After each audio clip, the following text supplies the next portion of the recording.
As America turns 250 years old, we have some of the most significant people, places, and things that occurred right here, right in this area. And one of them is with our very first president of the United States, George Washington. He faced one of the biggest crises of his entire presidency right here with the Whiskey Rebellion. I'm here with Brady Kreitzer, local author and historian, also professor at RMU University, who is going to tell us a little bit about why is this so significant in our history? You know, the Whiskey Rebellion is the greatest crisis of George Washington's presidency, but it's also the second biggest rebellion in American history until the Civil War.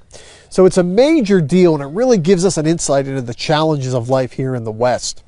This story begins when Alexander Hamilton puts, as Treasury Secretary, a tax on whiskey. Whiskey was the primary byproduct of this region.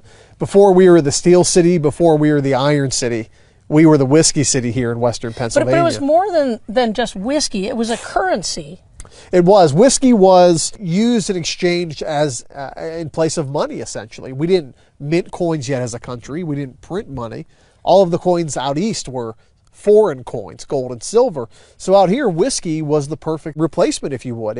It gets better over time, and you could set it on your shelf and let it accrue interest as it ages, so to speak. So we were a trade-based economy. A tax on whiskey would have been absolutely devastating to these people. Well, we're standing here at the Ewing Walker Glass House, which played a significant role as a landmark in the Whiskey Rebellion. Tell us about why this house was so significant and what occurred right here at these steps. Yeah, Gabriel Walker, the man who lived in this home, was a high-ranking officer of what's called the Washington County Militia, and they had been around since the American Revolution. Well, the militia was really the arm of the Whiskey Rebels. They already had a way to get together. They already had a command structure, so they used it. And because Gabriel Walker was part of that militia, he became a target of the Army when it came here to Pittsburgh to suppress the rebellion.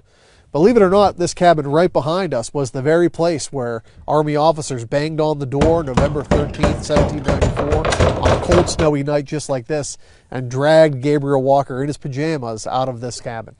So when you talk about the militia was here, how many people really populated this area at that time, and what year was that? We had in western Pennsylvania in the 1790s, we have about 67,000 people.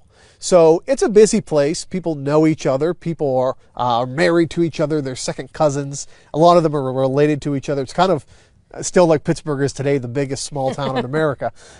So it was a place that was well connected, but also very politically divided. And we see the Whiskey Rebellion reveal those divisions in a very real way. But it was also very distant from the rest of the civilization, if you will, in the rest of the country. So it was very, very rural. It was very rustic. Believe it or not, the mountains that cut our state in half today were so formidable. It was cheaper to ship goods from Philadelphia to London than from Pittsburgh to Philadelphia. So these people were very isolated. And I say in my books, they almost became a separate country in a way. There were two different Americas forming in the 1790s, and George Washington was really the one that unified them. So tell us what exactly happened. Give a play-by-play, blow of what happened from, when he declared that there was going to be a tax on the whiskey and when the rebellion occurred. This will begin in a very peaceful way in downtown Pittsburgh at a place called the Sign of the Green Tree Tavern. And you'll know that name. They will make a list of resolves, very peaceful, explaining why the tax hurts them. And Congress will lower the tax by exactly 1 cent. Not exactly the help they needed. And that's when these farmers turn to violent resistance. Very similar, by the way, to what we see in places like the Boston Tea Party. These outward actions designed to make a point. Their target is always tax collectors. Tax collectors will be tarred and feathered all across western Pennsylvania.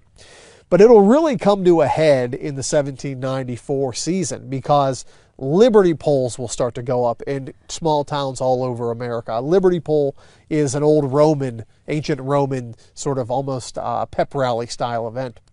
And that will lead George Washington to bring 4 state militias, New Jersey, Pennsylvania, Maryland, and Virginia, about 13,000 men, to begin an invasion here of the West to suppress the rebellion.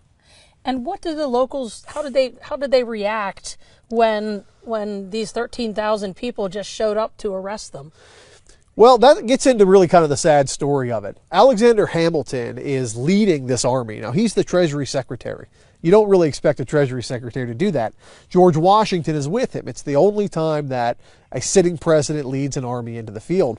But Hamilton had a list of names of people he wanted to be arrested. Gabriel Walker, whose cabin is here, is going to be one of them. And Hamilton specifically waited till after midnight so you could catch these people completely off guard. All over western Pennsylvania, cabins like this were raided. Hamilton's army came right up the road here beside us.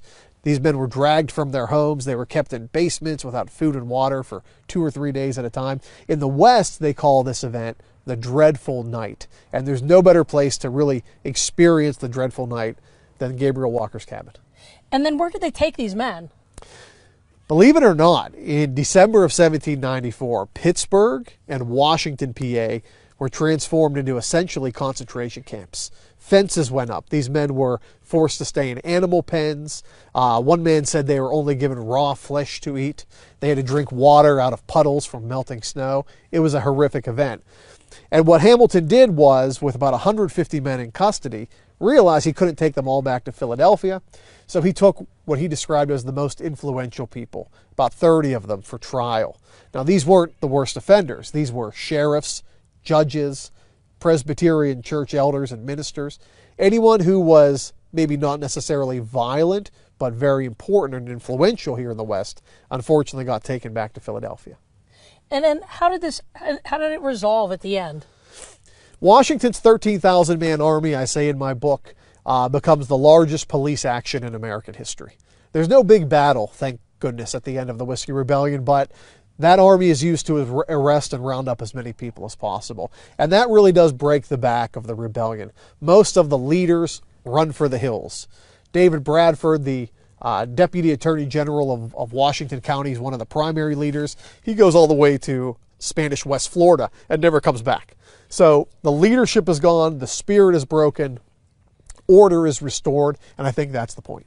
And then we ended up having more settlers coming out west and making this property theirs for the next century. Absolutely. Yeah, George Washington owned almost 60,000 acres of land in western Pennsylvania. After the Whiskey Rebellion, his land value increased by 50%. This area became cleared and farmed, and the frontier just moved further west to places like Kentucky and Missouri.